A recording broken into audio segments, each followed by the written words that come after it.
Hey guys, Mike here. So today I'm here to talk to you about Upgrade. In this review I'll be going over a brief summary of the plot, my quick thoughts about the film and whether or not you should go and see it. So I'm going to try and keep this review spoiler free. However, if you don't want to know anything about the film and you want to go completely blind, then it's just come back to this video once you've seen the film. So with that, let's get started, shall we?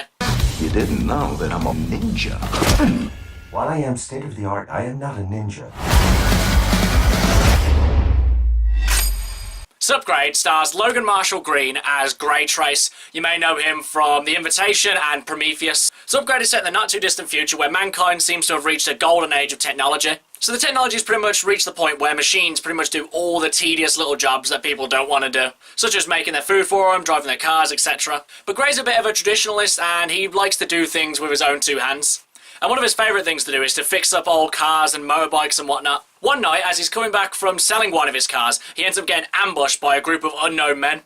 In the attack, he's left completely paralysed from the neck down, until one day he's sitting in the hospital, and the person who he sold the car to offers him a chance to walk and move again. So then a little robot about the size of a pen cap is inserted surgically onto his spinal cord, giving him the ability to move and walk again. But then he's sitting at home and then he discovers that the little robot named Stem can actually talk to him. So then he uses Stem to get revenge on the men who left him paralysed. So when I first saw Grey on screen, my first thought about him was, oh look, it's discount Tom Hardy. He pretty much just looks and sounds like him. But pretty much it didn't really take him that long to shed being Tom Hardy. So right from the get-go I was immediately invested with his character, not just because of his sympathetic backstory, but just with who he was as a character and his motivations and pretty much everything he does throughout the duration. You can pretty much relate to most, if not all, of the decisions he makes, and you really feel an emotional connection with him pretty much straight away.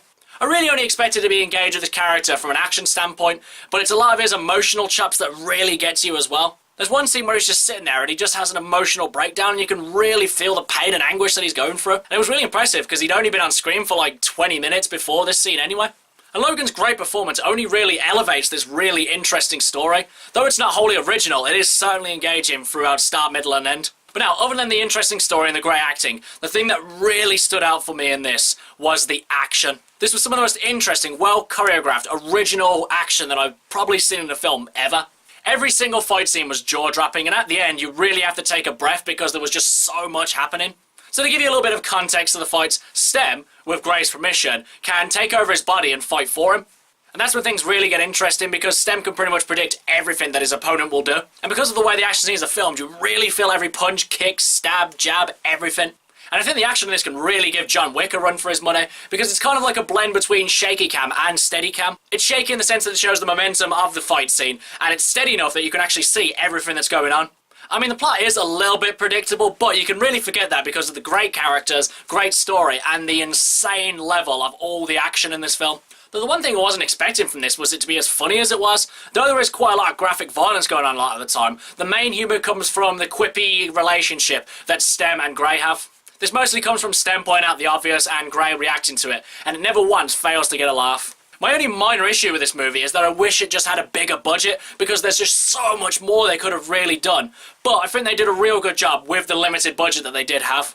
And I think Jeremy Jahns described it best. This movie is pretty much RoboCop meets John Wick meets Jarvis from Iron Man.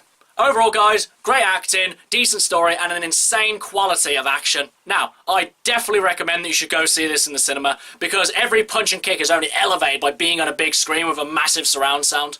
But whether you see it in the cinema or not, you need to go see this film because it's just so ridiculously entertaining. Okay guys, that's my review for Upgrade. If you've seen it, what did you think about it? And what's your favourite Man and Machine movie? Whatever it is, drop it in the comments below. And until next time, I've been Michael. See ya!